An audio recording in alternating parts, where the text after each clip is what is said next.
Hi everyone, and in today's video, as you can see by the title, we're going to talk primarily about retinoids.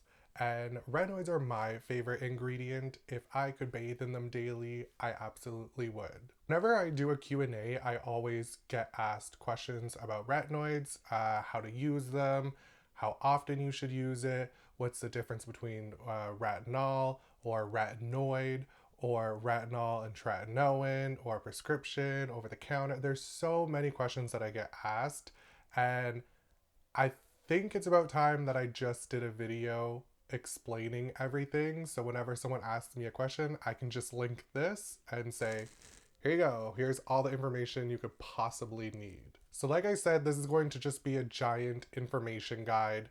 I will do a myth and facts video followed after this sometime, just so, because there are a lot of misconceptions about retinoids, and this video is going to be really long, so I don't want to make it any longer than it really needs to be, so that will be a part 2. So I think the best place to start off with is what is a retinoid, and a retinoid is a vitamin A derivative. Now, there are natural derivatives and there are also synthetic derivatives that are man-made. There's also over-the-counter retinoids. There are also prescription-only retinoids. So really quickly, let's talk about which ones are in which categories. So for over-the-counter ingredients, you have retinol palmitate, you have retinol, you have retinaldehyde, and then you also have hydroxypinocolone retinoate, or they call it the grand active retinoid. Those are your primary over-the-counter retinoids. On the other side, you have prescription retinoids, which that includes tretinoin, adapalene, tazarotene, and then also isotretinoin. There's some other ones, but those are like the main 4 ones that you'll typically hear about. And some of them are natural, some of them are synthetic. As far as which one's better, a natural or synthetic, honestly, they're all good. They all do what they need to do. They've all been researched for decades upon decades. It really doesn't matter. It's more just which one is going to work for your skin and what you want, how accessible they are to you. So if you find prescriptions are way too hard to get or way too expensive, then maybe you want to go with something that is over the counter. Unfortunately, if you have something like cystic acne, that is a prescription thing that you need to go, a route that you need to go down. It won't really be very helpful to use something like an over-the-counter retinol product. Like I said, whether it's natural or it is synthetic, if it's prescription or over-the-counter, it can help with a bunch of different things. Some of them are hyperpigmentation, fine lines and wrinkles, acne, and keratosis pilaris, also known as KP, and also scarring. So those are some of them of the main things that people always talk about when they say use a retinoid. Those are kind of the things that everyone will use it to target. Obviously, it's easy to say that these types of ingredients will help with those types of concerns. However, everyone wants to know, how does it work? And that's where I love to discuss how this all happens. So retinoids increase your natural cell cycle, and everyone from different age ranges will have different rates for the natural process where your skin will shed its cells. So it's anywhere between 14 to 80 plus days. Again, it's going to depend on what your age is. For me, at my age, at 25, my cell cycle is typically around 28 to 30 days long. It increases your natural cell turnover rate. You can go through some of these side effects, and depending on which retinoid you select, it can be more or less irritating.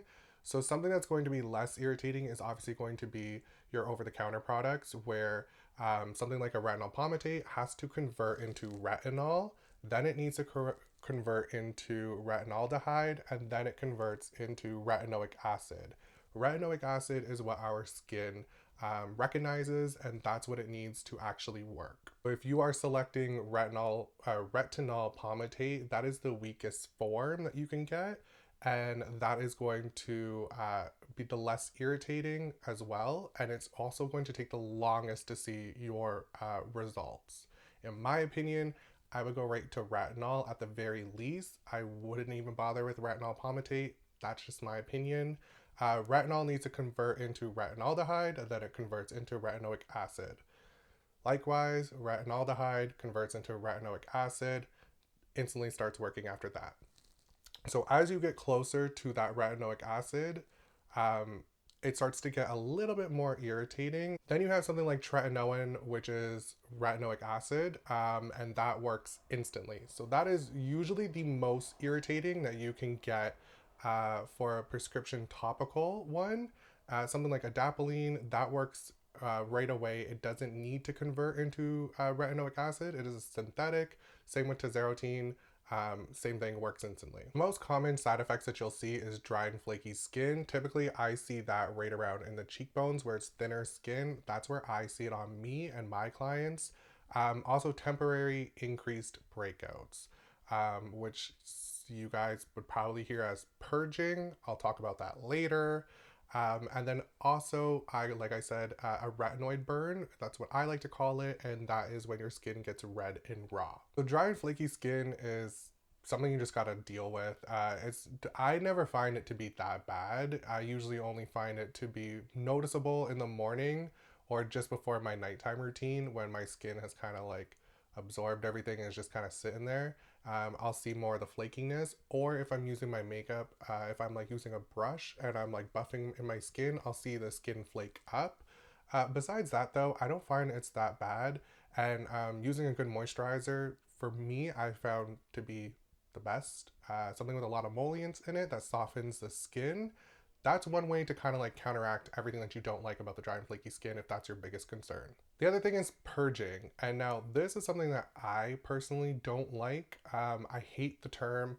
It's also not the correct term that we should be using. If you look at purging for a medical term definition, that is actually more related to eating disorders. They don't ever use it to talk about skin, especially we're talking about breakouts. It's just increased breakouts. That's what you should be saying. Saying purging it's pretty dramatic. And I mean, social media, it's a dramatic place, so I'm not shocked by that, but it's not correct. On top of that, when I say increased breakouts, you're not getting 50 pimples on your face. You're not having like a few, and then all of a sudden you have a full face of acne. It just doesn't work like that. If that's the case, you're probably experiencing irritation from misuse or even an allergic reaction to a product that you're using. So if you are experiencing a retinoid burn, to counter that, these would be some guidance steps. And I usually tell this to all my clients and to anybody who's using a retinoid, because I find that most people aren't using them the best way that they can, and that's why they experience a lot of irritation. So here are some steps that I think will help you to reduce any of the side effects that everyone hates. The first one is the amount that you're using. You should only be using a pea-sized amount. And when I say pea-sized amount, I literally mean a pea-sized amount. The reason for this is the more retinoid that you use, the more the amount that you put on your face, if you're putting on a thick layer, it is going to irritate your skin. You don't need that much, a very small, thin layer. I know a lot of people say when they put it on, it doesn't feel like they have enough. Once you put a moisturizer on top, you kind of move it all around the skin. So if you're focusing on this area only, and then you put a moisturizer on and you bring it down your neck, you'll find that your neck may be a little bit more irritated, and that's because the retinoid has moved down there. The good thing about using a moisturizer as well is that it can kind of buffer it a little bit, which shouldn't be any concern for anybody because we all don't want the irritation. So using a moisturizer after your retinoid could actually be pretty beneficial. The most important thing is how many times a week you use it when you're starting off. Now, I know that when I got it prescribed to me, I was told to use it every single night right away, and it irritated the crap out of my skin.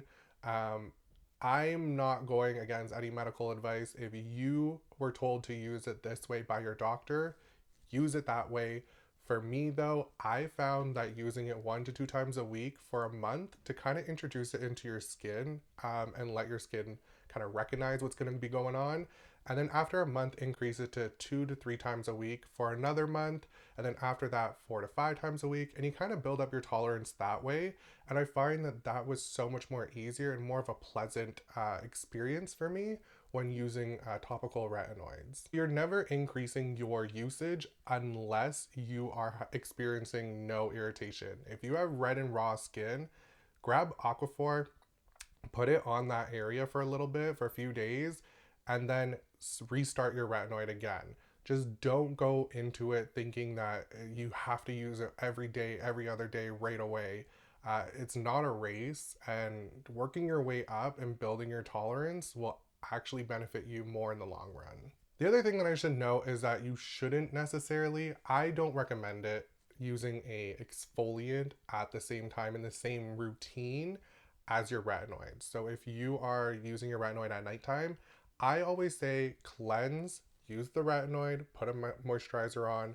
That's it. Keep your routine as simple as possible. Don't try to layer it with a bunch of different things, because then you have more of an increased potential for irritation. And if we're all trying to avoid irritation, layering it with things like ascorbic acid or the salicylic acid, glycolic, lactic, whatever the case is, hydroquinone, whatever.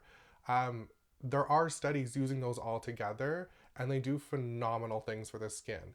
Until you get used to using retinoids on like a day-to-day basis with no irritation, I would just suggest don't try to include anything else.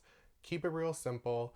Believe me, your skin will change. It just takes time. And then lastly, you should be wearing a sunscreen. And the reason for this is because retinoids are going to be correcting a lot of damage. Let's say from you maybe not wearing a sunscreen, you have a lot of fine lines and wrinkles or hyperpigmentation. So a retinoid is going to reverse all that. And then to not wear sunscreen at the same time, it's just counterproductive. You have a retinoid that's trying to help you out, and you're like, I don't care, whatever. And it's like a never ending cycle. It's a waste of time and it's a waste of money for you as well. And that's all for today's video. In the next video that I will do sometime in the future, there will be a myths/facts video. But I hope you guys all enjoyed this. If you do, give it a big thumbs up and don't forget to subscribe. I am trying to get more onto YouTube and post a lot more educational videos. Sometimes they may sound like a lecture, but it's just to try and help you guys and to really debunk a lot of the crap that we hear in the industry. So if you guys do enjoy these types of videos, let me know, give it a big thumbs up, subscribe. And if you have any comments about skincare related questions at all, leave them down in the comments.